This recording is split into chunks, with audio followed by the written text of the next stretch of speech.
Ayan. So, nandito tayo mga Q sa Banga. Ayan. Kung hindi ako nagkakamali guys, Barangay Sigkay. Ito kung nasaan tayo ngayon. At pupunta tayo dito sa nalunod na binatang si Joros Flores. Ayan.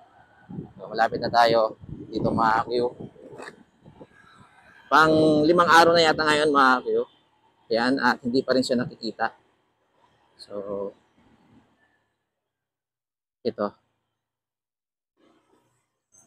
Ayan no. Ayan, maraming tao sa taas.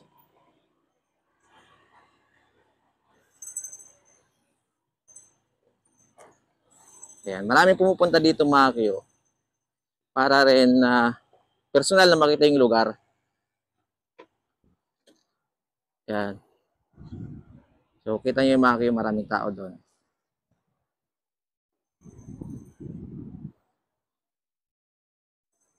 Hindi pa rin kasi siya nakikita mga kayo. Pang 5 araw na siya ngayon na nawawala. Kaya may mga nagre-rescue doon banda mga kayo. Lakas kasi ng agos. Okay, no?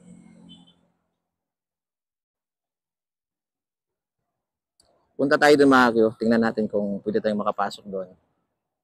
Para makita natin yung nagre-rescue doon sa baba. Ayan.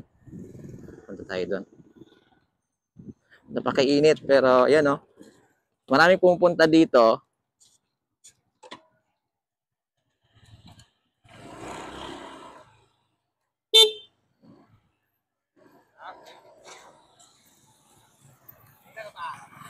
Ayan.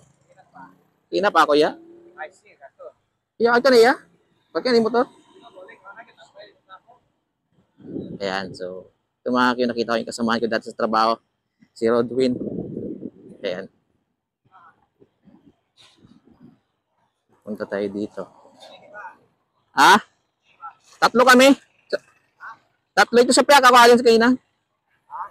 Tatlo kami, dahil mga tricycle ito sa, di ba? Ayan.